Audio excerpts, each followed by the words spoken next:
Welcome back to Sixth Science Academy, and today we are going to study about the last topic of second chapter of standard 9, that is laws of motion, and then today's topic is third law of motion. So that is third law of motion. It is being said that every action has its equal and opposite reaction. Let me write the definition first. Every action has an equal opposite reaction. What does it mean? Do you have any idea? Every action has an equal and opposite reaction, like this. If I hit the board, जितना जोर था उसको मारे उतना जोर मेरे को पड़ता है, isn't it? हम यहाँ पे हाथ रखे आराम से, I don't have any feel problem. If I hit like this, I feel pain. Means जितना एक्शन आप लगाएंगे उतना ही ज्यादा रिएक्शन होगा, ठीक है? तो ये एक्शन रिएक्शन का पेयर होता है. There should be always a pair of action and reaction pair. A body always has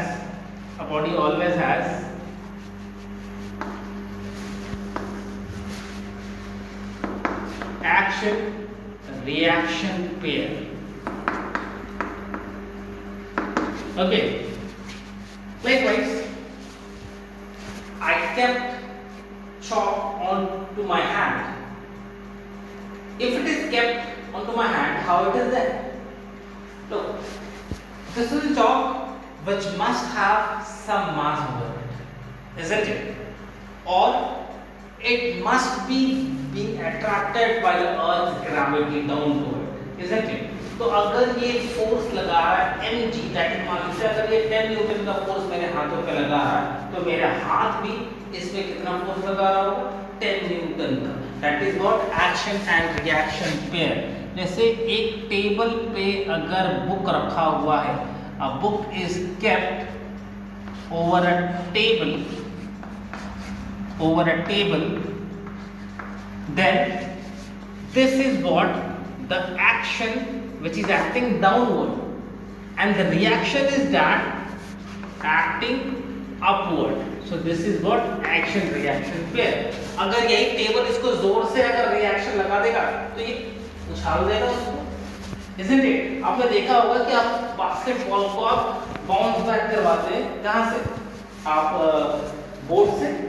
बास्केटिंग जो बास्केटिंग कोर्ट होता है, जो बोर्ड होता है, आप उसमें उसको रिबाउंड करवाते हो, isn't it? That rebounding is what? The action and reaction. आप उसको धीरे से मारेंगे तो वो रिबाउंड करके वापस नहीं आता, आप जोर से हिट करते हैं तो रिबाउंड करके वापस आता है, isn't it? What? तो that is what action and reaction pair.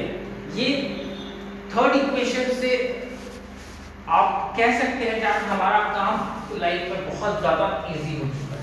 Likewise, that we are able to walk with the help of that very third law only. कैसे? I'll show you. Suppose this is your feet. Okay? This is your feet.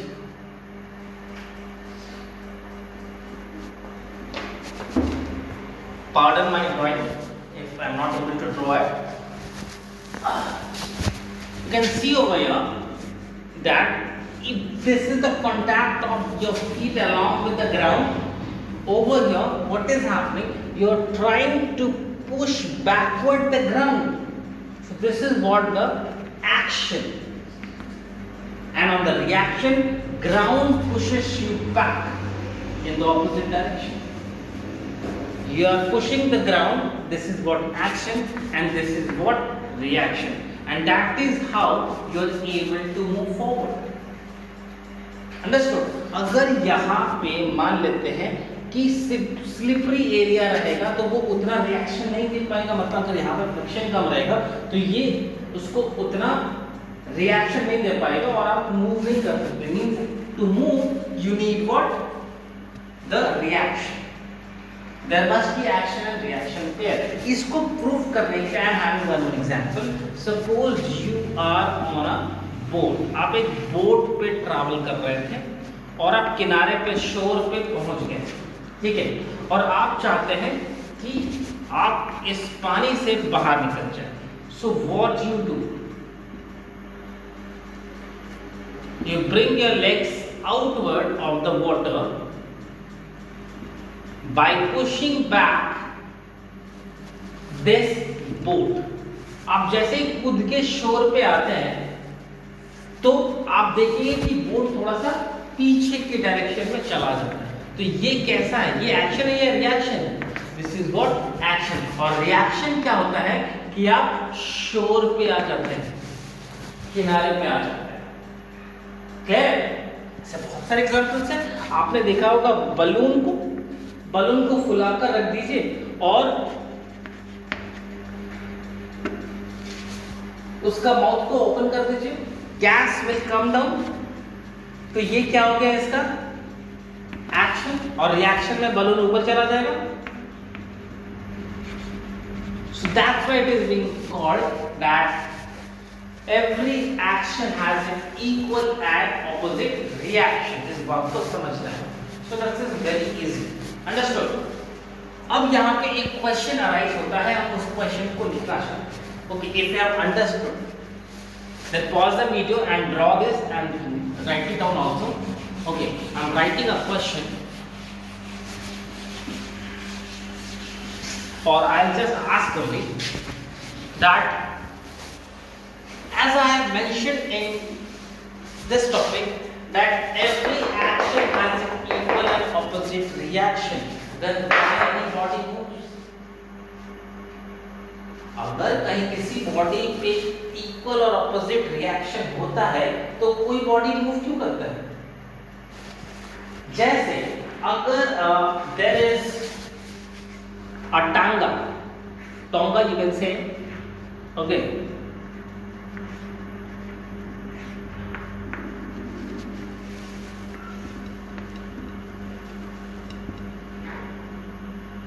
this is being pulled by any cow.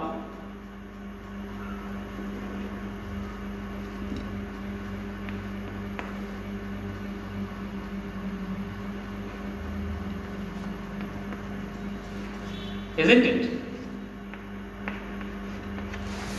Pardon my diagram. तो what you will see that इसका wait भी उतना ही है, इसका wait भी उतना ही है। तब ये मूव कैसे करता है? यहाँ पे इक्वल और ऑपोजिट रिएक्शन हो जाएगा और वो क्या करेगा? दूसरे को कैंसिल आउट करेगा। लाइक हो गया, अगर आप दीवार को देख रहे हैं, हम स्टैंडिंग हो गए, ना हम मूव कर रहे ना दीवार मूव कर रहा है। इसका मतलब दोनों के बीच में एक्शन रिएक्शन का पेयर है। We are not moving. अगर हम इस चॉक को अपने हाथ में रखें तो neither my hand is moving downward, neither chalk is going upward or downward. तो ये कैसा है? Action reaction pair. तो अगर ऐसे ही एक्शन रिएक्शन पेयर यहाँ पे भी है, then why the cart will move? The question is that why the cart is moving? Why the cart is moving? So let me give you the answer that ये cart का जो wheel है ये push कर रहा है किसको? अर्थ को। अर्थ किसको पुश कर रहा है? कार्ट को। ये किसको पुश कर रहा है? जमीन को। जमीन किसको पुश कर रहा है? इसको। Isn't it? तो इन दोनों का एक्शन पेयर अलग अलग है। इससे कंपेयर में ऊपर से ये इसको पुश कर रहा है, ये इसको पुश कर रहा है। तो इन सब का एक्शन पेयर क्या है? अलग अलग है। They are applying force on different directions और in the different parts, जिसकी वजह से इन लोगों का फोर्स कैंसल आउट नहीं हो पा रहा है। Their force are not getting cancelled out. That's why the cart is able to move. Understood? तो सिंपल सा आंसर है, if any body, a horse cart or a bull cart is able to move, then the main reason is what? The force is applied on different parts of the different direction. That's why the forces are not being cancelled. Clear है? तो ये बहुत important question था बेटा है। Cleared out? Now we'll start a new topic, that is the conservation of momentum. So let's start. मजाक कर रहा है पर डायग्राम बहुत अच्छा बन गया, isn't it? Conservation of momentum.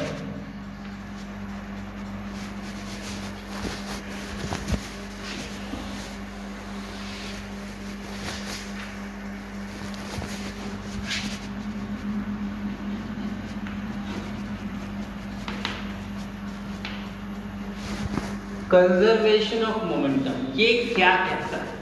Conservation of momentum कहता है कि आपके पास एक पिस्टल है, ठीक है। सब बोलेंगे कि सर आज सिर्फ डायग्राम ही बना रहे हैं। तो इस पिस्टल के अंदर क्या होगा? बुलेट होगा भाई, तो किस नाम का ये? तो अगर इसके पास मास है, इस बुलेट का खुद का और इस गन का खुद का, तो mass of the gun is capital M, mass of the bullet is M, mass of the velocity of the gun, ऐसे तो बुलेट फेंक के भी तो मारते हैं, तो आप गन फेंक के भी तो मार सकते हो, तो उसका वेलोसिटी कितना होगा v, और बुलेट की वेलोसिटी होगी v, और ये दोनों इसके अंदर है, तो ये एक सिस्टम बना, इट बिकम्स व्हाट? सिस्टम। सो ये कहना क्या चाहता है कंजर्वेशन ऑफ मोमेंटम? कहना चाहता है according to the law of conservation momentum the total momentum of a system remains constant, मतलब जीरो, क्योंकि उसमें कोई एक्सटर्नल फोर्स अप्लाई नहीं हो रहा है। So let's write it.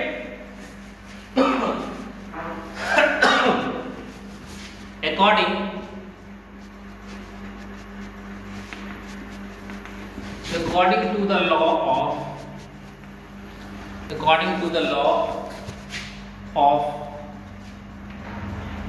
conservation of momentum of a system remains constant। remains constant का मतलब समझ जाइए क्या? Zero. if no any external force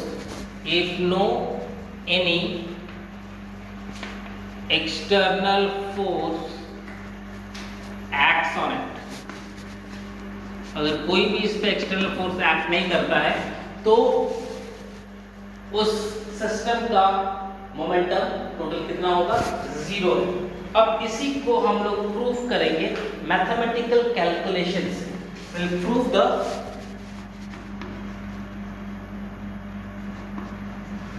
proof of the law of conservation of momentum।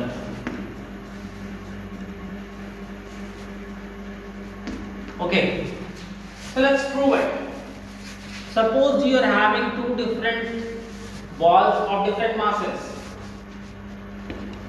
a body A whose mass is m1, its initial velocity is u1, another ball whose mass is m2, its initial velocity is u2।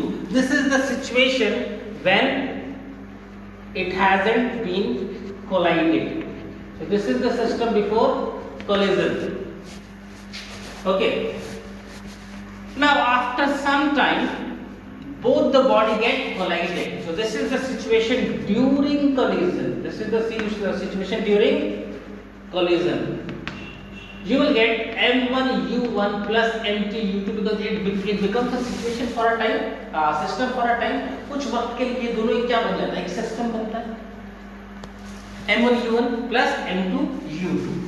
During collision के बाद आएगा कहानी आपका after collision का, that mass will remain unaffected. तो masses दोनों का क्या होगा? m1 m2 होगा, और जिसका वेलोसिटी u1 था उसका वेलोसिटी क्या हो जाएगा? v1। जिसका वेलोसिटी u2 था उसका वेलोसिटी क्या हो जाएगा? v2। This is the situation after collision. Clear है? तो इस सिनेरियो को assume करके you have to write the thing that consider there are two identical masses of m1 m2 are kept in front of each other having mass m1 u1 m2 u2 after collision, before collision and after during collision they both becomes a system m1 u1 plus m2 u2 is equal to 0, and after collision its masses remains unaffected but its velocity gets changed from u1 to v1 and u2 to v2। ये सारा बातों को आपको लिखना है। I'm not going to write all those things। आपको समझ में आ गया क्या कहना चाहिए? उसके बाद I am going to prove it। हम आपको प्रूव करना चाहते हैं कि what actually happened। Let me write that।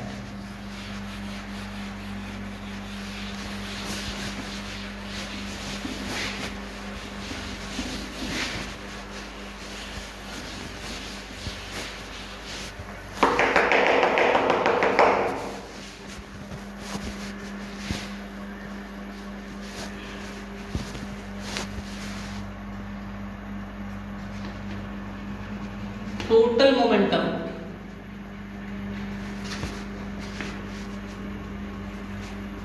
Before collision, टकराने से पहले तो उनका मोमेंटम होगा ना, तो क्या होगा भाई, उनका जो मोमेंटम होगा वो कितना होगा, अगर वो टकराया हुआ है, मतलब जब वो टकराने से पहले तो उसका मोमेंटम कितना होगा, m1v1 plus m2u2, after collision हो जाएगा क्या, m1v1 प्लस m2v2। अब उनका रेट अगर देखेंगे तो वो अलग अलग होगा, so let's write that first, m1u1 plus m2u2, ये इसका टोटल मोमेंटम बिफोर कोलिजन है। So total momentum after collision कितना हो जाएगा, m1v1 plus m2v2. So this is what total momentum. Now what you have to find the rate of change of momentum. ये कितना momentum इसका change हुआ है. Now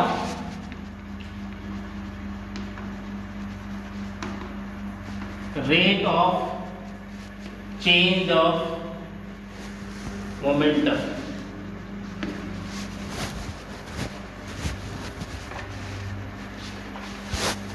अब इसका मोमेंटम हम लोग फाइंड आउट करने वाला है।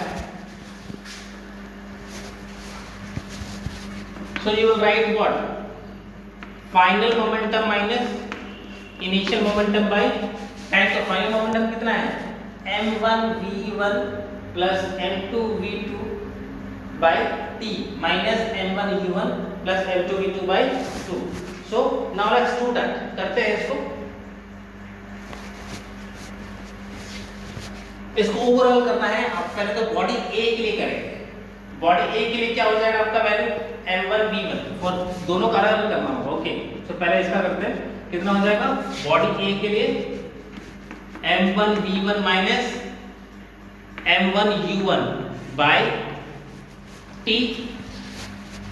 Rate of change of momentum b, दूसरे बॉडी का b वही होगा। So you write m2v2 minus m2u2 by t। अब दोनों को मोमेंटम को सामने लेके आ जाएंगे, ठीक है। As per third law, every action has an equal reaction, so F1 is equal to minus F2। भाई इधर से आपने फोर्स लगाया F1, उधर से भी लगा same force but in the opposite direction, तो उसको कैसा लेंगे आप, माइनस। तो इसके लिए क्या है, पहला m1v1 by m1v1 minus m1u1 by what, t is equal to minus of m2v2 minus m2u2 by t. You will get m1v1 minus m1u1 by t minus m2v2 plus m2u2, minus minus plus हो जाएगा ना, by t। दोनों का denominator denominator क्या हो जाएगा, cancel हो जाएगा, and you will get what, नीचे वाला टर्म दिखेगा, यहाँ तक विजिबल है। सो यहाँ पे देखेंगे माइनस m1u1 और ये प्लस m2u2, इसको इधर लाएंगे तो माइनस m2u2 हो जाएगा, and this is was minus m2v2। ये प्लस में इधर आ जाएगा तो क्या हो जाएगा, माइनस m1v1। सब में से अगर माइनस कॉमन लेंगे तो this will become m1u1 plus m2u2 is equal to m1v1 plus m2v2. So what you have got, that the total momentum before collision is equal to the total momentum after collision. What you have got, that total momentum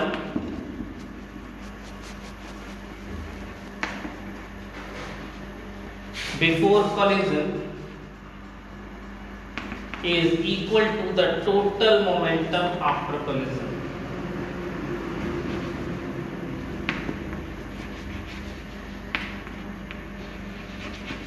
तो जितना momentum आपका टकराने से पहले ही था उतना ही momentum टकराने के बाद भी रहेगा, ठीक है। If there is any doubt in understanding the things what I did over here, once again I am trying to make you understand that there were two different bodies of mass m1 u1 m2 u2, both get collided m1 u1 plus m2 u2. After that their momentum gets changed from u1 to m1 u1 to m2 m1 u1 to m1 v1 and m2 u2 to m2 v2. That was it.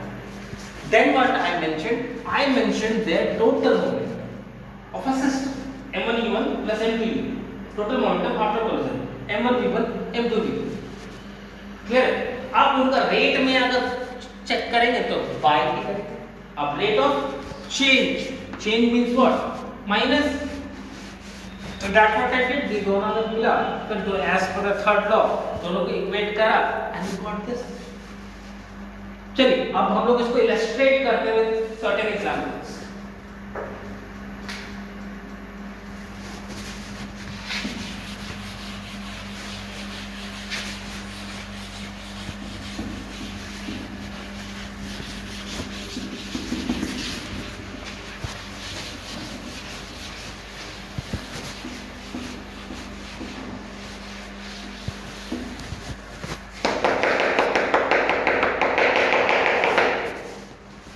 Let's illustrate this with certain examples. Examples to illustrate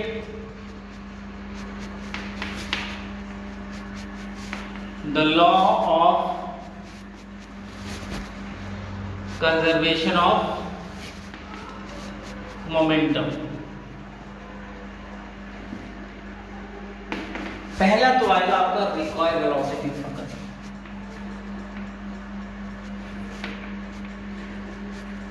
recoil velocity of function. Recoil समझते हैं?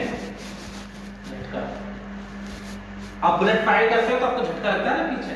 मारे चिड़िया कभी नहीं, balloon फोड़े at least. तो वहां पे क्या होता है कि आपके पास एक गन होता है, ठीक है, जिसका मास m होता है, फिर उसका वेलोसिटी भी तो कुछ होगा, दैट इज कैपिटल V. उसके बाद उसके अंदर एक बुलेट होती है, अभी ऐसा बाहर से दिखा रहे हैं, जिसकी मास होगी कुछ m और उसकी भी वेलोसिटी होगी कुछ स्मॉल v. और ये कब का है? टोटल मोमेंटम बिफोर कोलिजन और टोटल मोमेंटम आफ्टर कोलिजन वो अगर जीरो है, ठीक है.